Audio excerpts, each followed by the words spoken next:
Laissez-moi vous emmener dans l'histoire vraie d'Amel Bentounsi.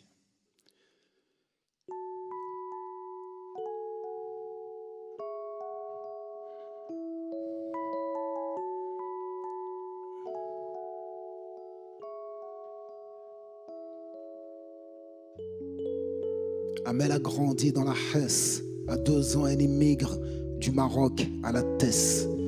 Elle atterrit dans le 7-7, cité de la Pierre Collinée, le ghetto français. C'est pas la jet set. Papa est agent de nettoyage, maman femme de ménage. Amel devient adulte avant l'âge. C'est une femme dans un corps d'enfant. Quand on est pauvre, on n'est pas naïf longtemps. Seule, entourée de 4 frères, dans la misère, ça forge le caractère. C'est les années 80, l'époque est paro. L'un de ses grands frères tombe dans les héros. Je te parle d'une vraie meuf de Tessie, qui a plus de vécu que tes rappeurs qui s'inventent des vies. Elle sera jamais du genre à se laisser marcher dessus. Amel a tellement pris de coups qu'elle ne les sent plus. Tellement pris de coups qu'elle ne les sent plus.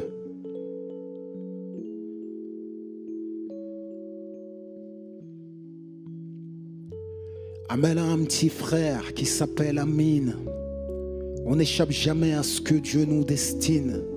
Amine est fougueux, Amine n'a pas froid aux yeux. Pur produit de la banlieue, Amine joue avec le feu. Incarcéré à 13 piges, le juge l'assassine. Plus jeune détenu de France, son avenir se dessine.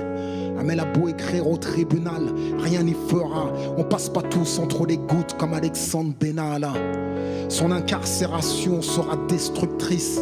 Amine vit cet emprisonnement comme une injustice. Amine vomit le système, Amine a la rage. Amine finit dans les braquages. En tout, 17 années de placard. Amel enchaîne les courriers et les parloirs. Les gens t'oublient quand on t'incarcère. Amel ne lâchera jamais son petit frère. À 29 ans, Amine est en cavale. Il cherche à échapper à un contrôle banal. Il prend la fuite, mais le flic ne lui fait pas de cadeau. Sans sommation, balle dans le dos. Sans sommation, balle dans le dos.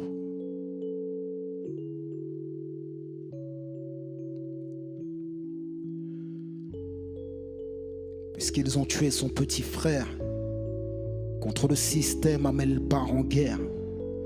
Le flic prétend la légitime défense, n'exprime aucun regret, fait même preuve d'arrogance. Les médias répandent la version policière. En France, personne ne pleure sur le sort d'un gangster. Ses parents vivent dans la peur, mais Amel ne lâche rien. Et elle finit par trouver des témoins.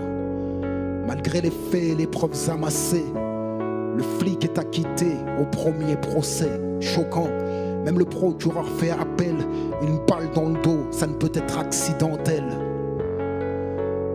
Amel poursuit la bataille, épuise son courage au plus profond de ses entrailles. Elle s'oublie elle-même, met sa vie de côté. Elle a un mari qui l'aime, la soutient dans l'adversité. Parfois Amel a des idées noires, un désir de vengeance inonde son désespoir. Devant l'incompréhension, des fois elle pense au pire. Œil pour œil, dent pour dent, tu vois ce que je veux dire. Alors qu'elle risque de prendre un mauvais tournant, Dieu lui accorde un 3e enfant. Un petit garçon, beau, Hanin. Il lui ressemble tellement qu'elle l'appelle Amine. Sur la haine, l'amour reprend le dessus. À force de résistance, elle trouve enfin une issue. Après 5 ans de lutte acharnée, le flic est enfin condamné. Amel respire, Amel retrouve le goût de vivre, Amel désire. Amel a des projets, Amel sourit.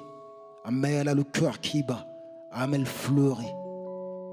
Plus de place pour les incertitudes. Amel reprend les études. À 40 ans sur les bancs de la fac, Amel veut devenir avocate. Elle pense aux autres, ouais. Elle n'oublie pas Amine, alors elle pense aux nôtres, ouais. J'écris cette histoire pour ne pas oublier ce qu'on peut faire avec de la volonté.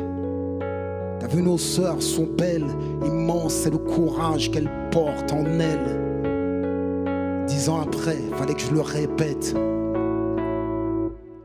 on n'est pas condamné à l'échec.